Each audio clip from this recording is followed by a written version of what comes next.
Hello दोस्तों, तो कैसे हैं आप सभी। आई होप कि आप सभी अच्छे होंगे, आप सबकी पढ़ाई भी बेहतरीन तरीके से चल रही होगी। तो दोस्तों, अगर आप भी सीयूईटी यूजी 2025 का पेपर देने वाले हैं तो जनरल टेस्ट में जितने भी सामान्य ज्ञान के क्वेश्चन होते हैं, हिस्ट्री के क्वेश्चन होते हैं, करेंट अफेयर्स के क्वेश्चन होते हैं, वो सभी आपको इस चैनल के माध्यम से डे बाय डे मिलते रहेंगे। आप सभी लोग डेली जो है जितनी भी वीडियोज अपलोड होंगे या लाइव क्लासेस चलेंगी उन सभी को ज्वाइन कीजिएगा। जितने भी इंपॉर्टेंट क्वेश्चन होते हैं, जितने आपके पीवाईक्यू क्वेश्चन होते हैं, वो सारे इस चैनल के माध्यम से आप लोगों तक पहुंचाए जाएंगे। आप सभी लोग तैयार जरूर कर लीजिएगा, सारे क्वेश्चंस आप सभी के लिए बहुत इंपॉर्टेंट है। तो दोस्तों, सबसे पहले आज हम बता दें तो आज हम लोग जानने वाले हैं सामान्य ज्ञान के महत्वपूर्ण प्रश्नों के बारे में जो 2025 के सीयूईटी एग्जाम में आ सकता है। ठीक है, और जितने भी सारे मैंने प्रश्न लिए हैं ना, बिल्कुल इजी प्रश्न लिए हैं, बिल्कुल बेसिक सा। ठीक है, ताकि आपको यहाँ से कोई भी दिक्कत ना हो, क्योंकि अभी हमने शुरुआत किया है। ठीक है, शुरुआत में हम थोड़े से इजी क्वेश्चन देखेंगे, उसके बाद से धीरे धीरे करके एडवांस लेवल के क्वेश्चंस को हम देखेंगे। पहले क्वेश्चन से शुरुआत करते हैं। पहला क्वेश्चन बड़ा ही इजी क्वेश्चन है। 2025 में भारत का राष्ट्रपति कौन है। ठीक है, एक बार रिवाइज कर लीजिएगा आप सभी लोग। तो राष्ट्रपति की बात करें तो लेडीज है, कोई कौन है, द्रौपदी मुर्मू। आप सभी लोग ऑप्शन नंबर भी याद रखेंगे कि भारत की राष्ट्रपति कौन है, सबको याद भी होगा। ठीक है, नेक्स्ट क्वेश्चन की तरफ चलते हैं। तो सेकंड क्वेश्चन, 2025 में भारत के प्रधानमंत्री कौन है, तो आप सभी को ये भी पता होगा। तो इसमें ऑप्शन नंबर आप देख पा रहे हैं, पहला दिया है नरेंद्र मोदी, राहुल गांधी, अमित शाह और अरविंद केजरीवाल। तो पहला ऑप्शन आपका सही ऑप्शन हो जाएगा, नरेंद्र मोदी। ठीक है, कौन प्रधानमंत्री हैं, नरेंद्र मोदी हैं। ठीक है, नेक्स्ट क्वेश्चन की बात करते हैं। तो थर्ड नंबर क्वेश्चन आप सभी के सामने इंपॉर्टेंट क्वेश्चन है, ध्यान से सुनिएगा। भारत का सबसे बड़ा सोलर पार्क किस राज्य में स्थित है। तो सबसे बड़े सोलर पार्क की बात करें तो ये किस राज्य में है, राजस्थान में। ऑप्शन नंबर बी में राजस्थान है, ये ऑप्शन आपका सही हो जाएगा। ठीक है, नेक्स्ट क्वेश्चन की तरफ मूव करते हैं। अगला क्वेश्चन आप सभी के सामने चौथा 4 नंबर क्वेश्चन है, भारत के फार्मा मानकों को मान्यता देने वाला पहला स्पेनिश भाषी देश कौन सा है। ठीक है, तो कौन है, कौन सा देश है जो स्पेन भाषी देश है जो भारत के फार्मा मानकों को मान्यता प्राप्त कराता है। तो आप सभी लोगों को याद रखना है, निकारागुआ। ठीक है, ऑप्शन नंबर सी, निकारागुआ, ये ऑप्शन आपका सही हो जाएगा।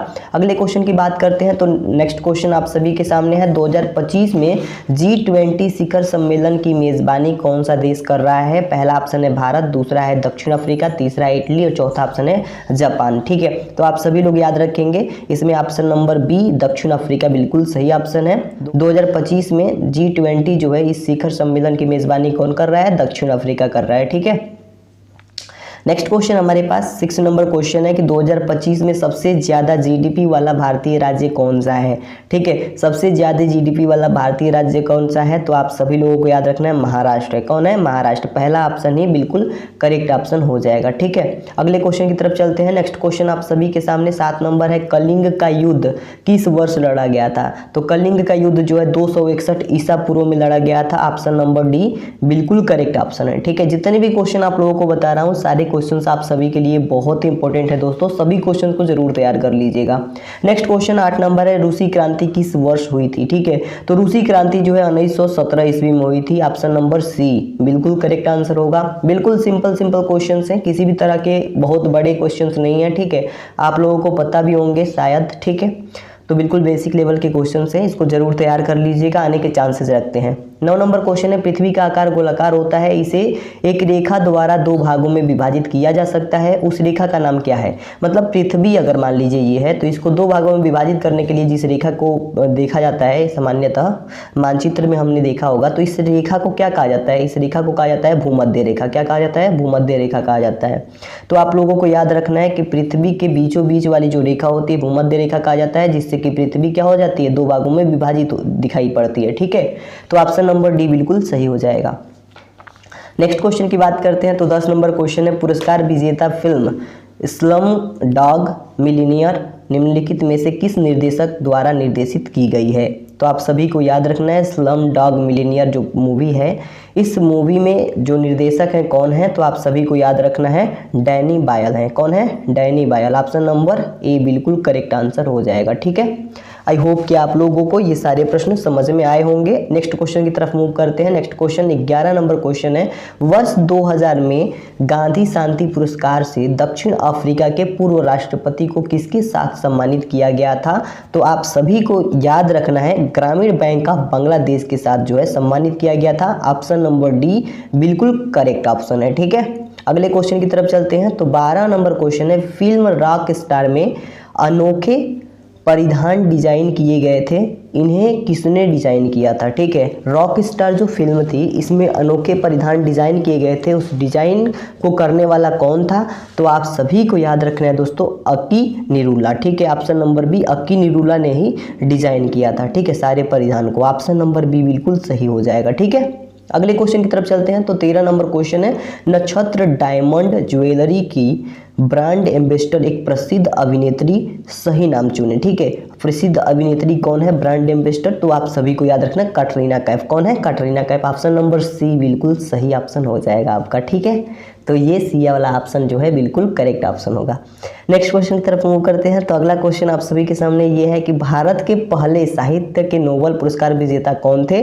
तो देखिए, सबसे पहले साहित्य नोबेल पुरस्कार विजेता किसको दिया गया था, मतलब कौन थे? तो रविंद्रनाथ टैगोर थे। ऑप्शन नंबर बी बिल्कुल सही हो जाएगा। बहुत सारे स्टूडेंट को ये सारे क्वेश्चन याद होंगे। ठीक है, नेक्स्ट क्वेश्चन की तरफ मूव करते हैं। 15 नंबर क्वेश्चन हमारे पास है, भारत में लोकप्रिय अधिनियम, हमारे पास ये पढ़ लीजिए, MGNREGA का पूरा नाम क्या है, मतलब कि इसका फुल फॉर्म क्या है? तो आप सभी को याद रखना है, इसका फुल फॉर्म होता है महात्मा गांधी राष्ट्रीय ग्रामीण रोजगार गारंटी अधिनियम। ठीक है, ऑप्शन नंबर बी बिल्कुल करेक्ट ऑप्शन हो जाएगा।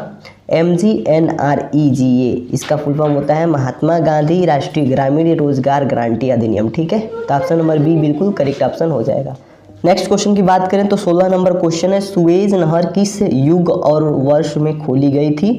तो आप सभी को याद रखना है दोस्तों, 1869 ईस्वी में खोली गई थी। ठीक है, तो 1869 ईस्वी, ये ऑप्शन आपका सही हो जाएगा। नेक्स्ट क्वेश्चन की तरफ चलते हैं। तो अगला क्वेश्चन 17 नंबर क्वेश्चन है, कोलंबस की पहली समुद्री यात्रा जिसमें उन्होंने नई दुनिया की खोज की और अमेरिका पहुंचे, किस वर्ष हुई थी? ठीक है, यानी कि कोलंबस जो है अमेरिका कब, मतलब कि नई दुनिया की खोज किए थे, कब किए थे? ठीक है, अमेरिका कब पहुंचे थे? तो आप लोगों को याद होगा 1492 ईसा पूर्व नहीं बल्कि ईस्वी में, 1492 ईस्वी। ठीक है, ऑप्शन नंबर डी बिल्कुल सही हो जाएगा। गलती से आप इस पे टिक मत कर दीजिएगा, इस पे। ठीक है, गलत हो जाएगा। ठीक है, तो ईस्वी वाले पे टिक कीजिएगा। आई होप आपको समझ में आ गया होगा। ठीक है, नेक्स्ट क्वेश्चन की तरफ चलते हैं। तो अगला क्वेश्चन 18 नंबर, 14 मार्च 2012 को प्रकाश सिंह बादल को किस पद पर नियुक्त किया गया था? तो प्रकाश सिंह बादल की अगर बात करें तो इनको किस पद पे जो है नियुक्त किया गया था? तो इनको नियुक्त किया गया था पंजाब के मुख्यमंत्री के पद पर। ठीक है, पंजाब के मुख्यमंत्री के पद पर। तो यानी पंजाब के मुख्यमंत्री 2012 में 14 मार्च को किसको सेलेक्ट किया गया? प्रकाश सिंह बादल को। अगले क्वेश्चन की तरफ चलते हैं। तो 19 नंबर क्वेश्चन है, ग्रामीण परिदृश्य हेवन, ठीक है, क्या हेवन किसके द्वारा चित्रित किया गया था? पहला ऑप्शन है जॉन एरिक के द्वारा, दूसरा है डेनमार्क, तीसरा है लियोनार्डो दा विंची और चौथा ऑप्शन है जॉन कॉन्स्टेबल। ठीक है, ऑप्शन नंबर डी बिल्कुल सही हो जाएगा। जॉन कॉन्स्टेबल के द्वारा जो है हेवन क्या किया गया था? चित्रित किया गया था। ठीक है, ये ऑप्शन आपका सही हो जाएगा। नेक्स्ट क्वेश्चन की तरफ चलते हैं। तो 20 नंबर क्वेश्चन, भारत का सिक्किम राज्य निम्नलिखित में से किस राज्य से जुड़ा हुआ है? जो सिक्किम राज्य है ये किस राज्य से जुड़ा हुआ है? तो आप सभी को याद रखना है, ये पश्चिम बंगाल से जुड़ा हुआ है। ऑप्शन नंबर ए बिल्कुल करेक्ट आंसर है। ठीक है, नेक्स्ट क्वेश्चन की तरफ चलते हैं। तो 21 नंबर क्वेश्चन है, भारत नाम की उत्पत्ति का संबंध प्राचीन काल के किस प्रतापी राजा से है? तो ये क्वेश्चन मैक्सिमम स्टूडेंट को याद होगा कि ये जो मतलब भारत की नाम की उत्पत्ति जो है कहाँ से है?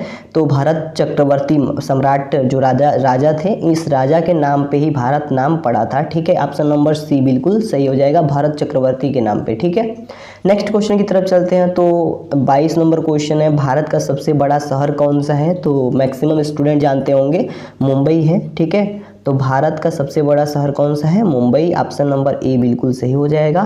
नेक्स्ट क्वेश्चन है, भारत का सबसे बड़ा राज्य कौन सा है? सबसे बड़ा राज्य कौन सा है? तो आप सभी को याद रखना है, क्षेत्रफल की दृष्टि से सबसे बड़ा राज्य कौन है?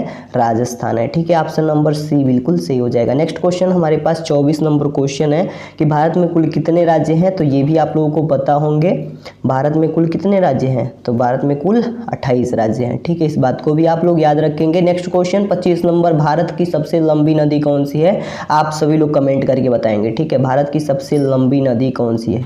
आई होप आपको ये सारे क्वेश्चन समझ में आ गए होंगे। 25 मैंने क्वेश्चन बताया, 25 नंबर वाला जो क्वेश्चन है इसका आंसर आप सभी लोग कमेंट बॉक्स में बताएंगे, क्योंकि ये क्वेश्चंस बहुत ईजी हैं, बिल्कुल सिंपल मैंने क्वेश्चंस लिए थे। आई होप आपको सारी चीज़ें समझ में आ गई होंगी। CUET एग्जाम को अगर टारगेट कर रहे हैं तो इस चैनल के माध्यम से जितने भी वीडियोज़ आप लोगों को मिल रही हैं उन सभी वीडियोज़ को देखते जाइए। पिछले सालों के क्वेश्चन पेपर सॉल्व कराए जा रहे हैं, उन सभी वीडियोज़ को देखते जाइए। सारी चीज़ें आप लोगों को समझ में आती जाएंगी और पिछले साल के क्वेश्चन पेपर के हिसाब से ही मैं क्वेश्चन यहाँ पे लाता रहूँगा। तो आई होप आपको सारी चीज़ें समझ में आ रही होंगी। मिलते हैं एक नई वीडियो में दोस्तों, तब तक के लिए धन्यवाद।